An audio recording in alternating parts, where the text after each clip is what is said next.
Welcome to village Tamil. இன்றைக்கி நம்ம வீடியோவில் என்ன பார்க்க போகிறோம்னா, நாட்டுக்கோழி கோலா உருண்டை குழம்பு செய்கிறது எப்படிங்கிறத நம்ம இன்றைக்கி பார்க்க போகிறோம். இது நாட்டுக்கோழி கோலா உருண்டை குழம்பு இப்படி தாங்க இருக்கும். இது ரொம்ப ஆரோக்கியமானதும் கூட,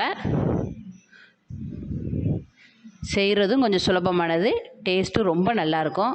இது சாதத்துக்கு விட்டு சாப்பிட்லாம், இட்லி தோசைக்கும் ரொம்ப அருமையாக இருக்குங்க. நாட்டுக்கோழி எங்கள் வீட்டில் வளர்த்த கோழியிலே நாங்கள் செய்கிறோம். பாருங்கள், கோழி கறியை வெட்டின பிறகு தனிக்கறிம்பாங்க, அதாவது எலும்பே இல்லாத கறி, போன்லெஸ்ன்னு சொல்லி வாங்கி சாப்பிடுவோமே, அதுதான். அந்த தனிக்கறி தனியாக, எலும்பு கறி தனியாக எடுத்து அதை நல்லா அலசிக்கிறோம். சுத்தப்படுத்துறது ரொம்ப முக்கியமானது. பாருங்கள் எப்படி இருக்குன்னு பாருங்கள். அது மேலே கொஞ்சம் ரத்தமாக இருக்கும், அது எல்லாத்தையும் க்ளீன் பண்ணி நல்லா க்ளீன் பண்ணணும். இல்லைன்னா ஒரு விதமான ஸ்மெல் வந்துடும். இந்த இருக்குது பார்த்தீங்களா, அந்த சிகப்பு கலரில் கருப்பாயிரும். நல்லா க்ளீன் பண்ணியாச்சு. தனிக்கறி தனியாக, எலும்பு கறி தனியாக எடுத்து வச்சுக்கிட்டேன். இந்த கோலா உருண்டை குழம்புக்கு மெயினான இன்க்ரீடியன்ட்ஸ் சின்ன வெங்காயங்க. சின்ன வெங்காயம் எவ்வளோக்கு எவ்வளோ உடம்புக்கு நல்லது, இந்த குழம்புக்கும் டேஸ்ட்டும் கொடுக்கும், ரொம்ப நல்லது. உருளைக்கிழங்கு வெட்டிக்கோங்க, தக்காளி, இது ரெண்டு தான் இதில் காய்கறிகள்னு சொன்னோம்னா இது ரெண்டு தான். தக்காளி புளிப்புக்காண்டி நம்ம சேர்த்துக்கிறோம். இதில் தனியாக எந்த புளிப்பும் சேர்க்குறதில்ல, தக்காளியில் உள்ள புளிப்பு தான் குழம்புக்கான புளிப்பு. உருளைக்கிழங்கு, தக்காளி, பொடி வெங்காயம், இதை மூணையும் ரெடி பண்ணிட்டோம். மசாலா என்னென்னு பார்ப்போம். வத்தப்பொடி, மல்லிப்பொடி, தனியாத்தூள் மங்கள், அது கரம் மசாலா, அப்புறம் மஞ்சள்தூள் தேவையான அளவு, இஞ்சி, வெள்ளைப்பூண்டு நம்ம உரப்புக்கு தகுந்த மாதிரி எடுத்துக்கோங்க. இவ்வளோதான் மசாலா.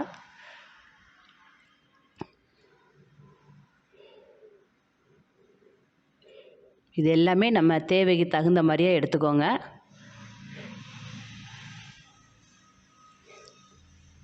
இப்போ இது இந்த குழம்பு வைக்கிறது ஒரு அகலமான பாத்திரத்திலே ப்ரிஃபர் பண்ணுங்கள். அப்படின்னா தான் கொஞ்சம் அந்த உருண்டை நல்லா வேகிறதுக்கு நல்லாயிருக்கும்.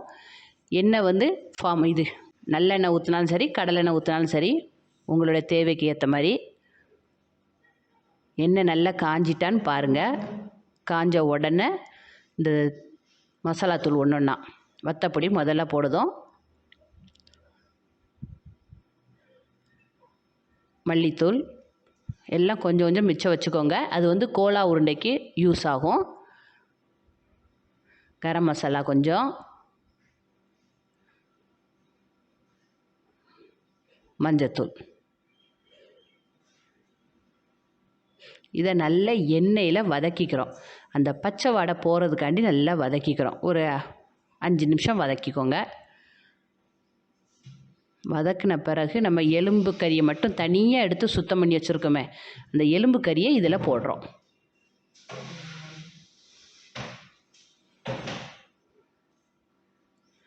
மெயினாக அந்த எலும்பு கறியை வேக விடுறதுனால நம்ம சூப்புன்னு சொல்லுமே, அந்த சூப்புலேயே அந்த கோலா உருண்டை செய்கிறதுனால டேஸ்ட்டு ரொம்ப டேஸ்ட்டு கொடுக்குங்க.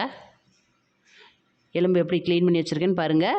பீஸ் பீஸாக இருக்குது. கறியை ஃபுல்லாக எடுத்துட்டோம், வெறும் எலும்பு தான் இருக்குது. இதை அதில் போடுறோம். தண்ணிங்கிறது எவ்வளோ ஊற்றுறோம்னா, நம்ம மெயினாக அந்த எந்த பாத்திரம் எடுத்துருக்கோமோ அந்த இதில் கறி எவ்வளோ பிடிச்சிருக்குன்னு பார்த்துக்கோங்க. அதில் அந்த பாத்திரத்துக்கு ஒரு 3/4 இது அளவு வர்ற மாதிரி பார்த்துக்கோங்க. 3/4 தண்ணி இருக்கணும். எலும்பும் வேகணும், அதே சமயத்தில் கொட்டிடக்கூடாது. அதுக்கு ஏற்ற மாதிரி பார்த்துக்கோங்க. உப்பு தேவையான அளவு போட்டுக்கோங்க. கல் உப்பே மோஸ்ட்லி எடுத்துக்கோங்க. இந்த பக்கத்தில் பார்த்துக்கோங்க, இப்படி தான் இருக்கணும். உருளைக்கிழங்கும் இது கூடயே போட்டு வேக வச்சிட்டேன். இதுக்கு இடையில தேவையான மசாலாவை அரைச்சி வச்சுக்கிடுவோம். நம்ம அது வேகிற சமயத்தில் இஞ்சி, வெள்ளைப்பூடு, பொடி வெங்காயம் கொஞ்சம் போட்டுக்கிடலாம். கோலா உருண்டைக்கு தான் பொடி வெங்காயம் நிறைய தேவை. இதில் கொஞ்சோண்டு பொடி வெங்காயம், அந்த எலும்பு கூட சேர்ந்து வெந்ததுன்னா ரொம்ப டேஸ்ட்டாக இருக்கும். பொடி வெங்காயத்தில் எலும்பு வெந்ததுன்னா. தண்ணி ரொம்ப வேண்டாம், அரைப்படலைன்னா கொஞ்சோண்டு ஊற்றிக்கோங்க.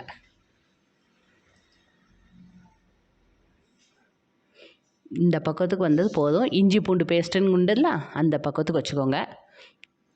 இதுக்கெல்லாம் நம்ம கோலா உருண்டை செய்ய போகிறோம். இதுக்கு ஒரு பெரிய மிக்ஸி ஜார் எடுத்துக்கோங்க. இல்லைன்னா சின்ன மிக்ஸி தான் இருக்குன்னா ஒரு 2 3 டைம் போட்டு எடுத்துக்கோங்க. மிக்ஸி ஜாரில் நம்ம இப்போ இந்த கறியை அரைக்க போகிறோம்.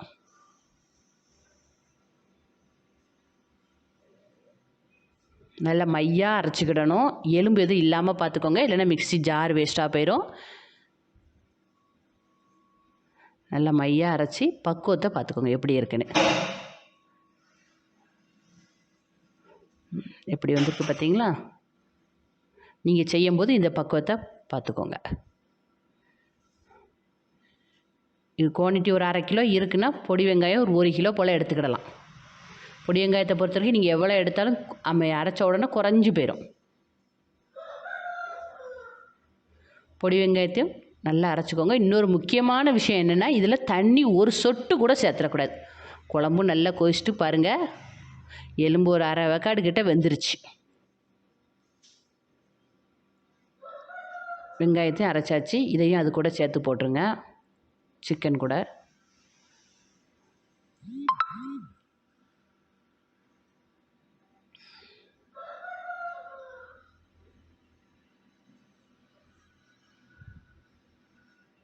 இது கூட மசாலா பொடி எல்லாத்தையுமே போட்டுறீங்க. மஞ்சள் பொடி, வத்தப்பொடி, அந்த மல்லிப்பொடி, கரம் மசாலா எல்லாத்தையுமே இது கூட சேர்த்துடுறீங்க. உப்பை பொறுத்த வரைக்கும் பொடி உப்பு போடுங்க, ஏன்னா அப்போ தான் இதில் பிடிக்கும். கல் உப்புன்னா கரையாது, அதனால் நல்லா சேர்த்துக்கோங்க. இது கூட இன்னொரு விஷயம் என்னென்னா, நல்லெண்ணெய் இல்லை வேண்டாம் அப்படின்னீங்கன்னா அது கூட ஒரு முட்டையை உடச்சி ஊற்றிக்கோங்க. நல்லெண்ணெய்னாலும் பச்சை நல்லெண்ணெய்னாலும் ஊற்றிக்கிடலாம். நான் முட்டையை நாட்டுக்கோழி முட்டை இருக்கிறதுனால நாட்டுக்கோழி முட்டை ஒன்றை உடச்சி ஊற்றுறேன். முட்டைக்கு பதிலாக நல்லெண்ணெயும் ஊற்றிக்கிடலாம். இப்போ இது நல்ல கிளறுதோம். இப்போ எப்படி மசாலா ஒன்று சேர்ந்து அந்த இது எப்படி பக்குவத்துக்கு வருதுன்னு பாருங்கள்.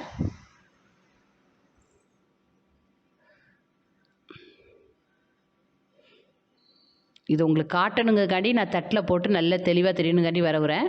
குழம்பு இது கடையில் நல்லா வெந்து வருது பாருங்கள். நீங்கள் வேணால் தனியாக ஒரு பாத்திரத்தில் இந்த மாவு, கோதுமை மாவு பிசைவோம்ல சப்பாத்தி பூரிக்கு, அதேமாரி நீங்கள் மாவு இதில் போட்டு பாத்திரத்தில் போட்டுனாலும் எடுத்துக்கோங்க.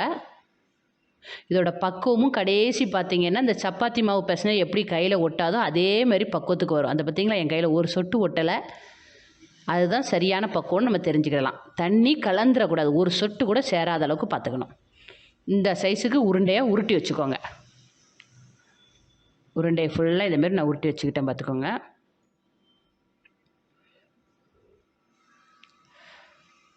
எல்லா உருண்டையும் உருட்டி ஒரு 5 நிமிஷம் உலர்றது எதுக்காண்டினா, இந்த எலும்பு நல்லா வெந்துருச்சு அப்படிங்கிற அளவுக்கு பக்குவத்துக்கு வெளியே இருக்கட்டும். இது கையில் ஒட்டவே ஒட்டாதுங்க. தக்காளியும் போட்டுருங்க, ஏன்னா எலும்பு ஓரளவு வெந்துருச்சு. தக்காளி ஒரு 10 நிமிஷத்தில் வெந்துடும், அதனால் தக்காளியும் போட்டுக்கோங்க. கோலா உருண்டையும் நல்லா வெந்துருச்சுங்க, உள்ளே போடுற பக்குவத்துக்கு இருக்குது. எலும்பு, உருளைக்கிழங்கு, தக்காளி எல்லாமே வெந்துருச்சு. அந்த மசாலாவை கொஞ்சம் போட்டுக்கோங்க. இதில் இஞ்சி, பூண்டு, பொடி வெங்காயம் 3 போட்டிருக்கோம். இது போட்டு ஒரு 5 நிமிஷம் இந்த மசாலா வடை போகிற வரைக்கும் வைங்க.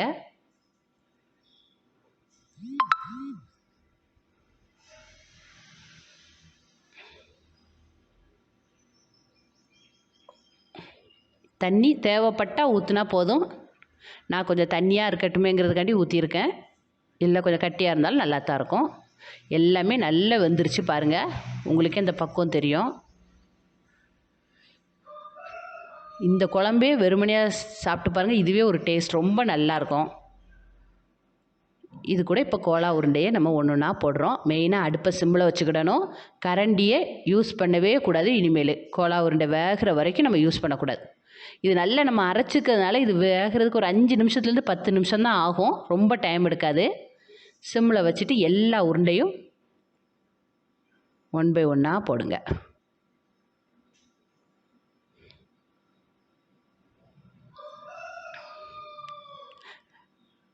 மெயினாக கரண்டி போட்டிங்கன்னா உருண்டை உடஞ்சிரும், நல்லா இருக்காது. ஒரு 10 நிமிஷத்துக்கு மூடி வச்சுருங்க. மூடி வச்சுட்டு பாருங்கள் எந்த அளவுக்கு வெந்து வந்திருக்கு பாருங்கள். அது எப்படி இருந்தது இப்போ கல் உருண்டை மாதிரி ஒரு நம்ம கல்கோனான்னு சின்ன வயசில் சாப்பிடணும் அந்த பக்குவத்துக்கு வரும். அதுதான் பக்குவங்க மெயினாக. அதுக்கப்புறம் தாளித்து இறக்க வேண்டியதான். இந்த குழம்புல தேங்காய் தேவைப்பட்டால் அரைச்சி ஊற்றிக்கோங்க. உருண்டை நல்லா வெந்த உடனே ஒரு பக்கத்துக்கு காமிட்டேன்ல, அதில் தேங்காயை அரைச்சி ஊற்றலாம். நான் தேங்காய் அரைச்சி ஊற்றலை, அதனால் ஒன்றும் தப்பில்லை. அது உங்கள் இஷ்டம். தேங்காய் தேவைப்பட்டால் பண்ணிக்கோங்க. இது நல்ல பொன்னிறமாக ஆன பிறகு நல்லா தாளித்து அந்த குழம்புல ஊற்றிக்கிட வேண்டியதான்.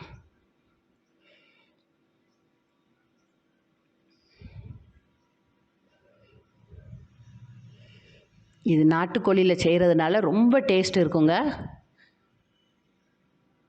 சிட்டி சைடில் இருக்கிறவங்க நாட்டுக்கோழி கிடைக்கலையேன்னு நினைக்காதீங்க, பிராய்லர் கோழிலையும் செய்யலாம்.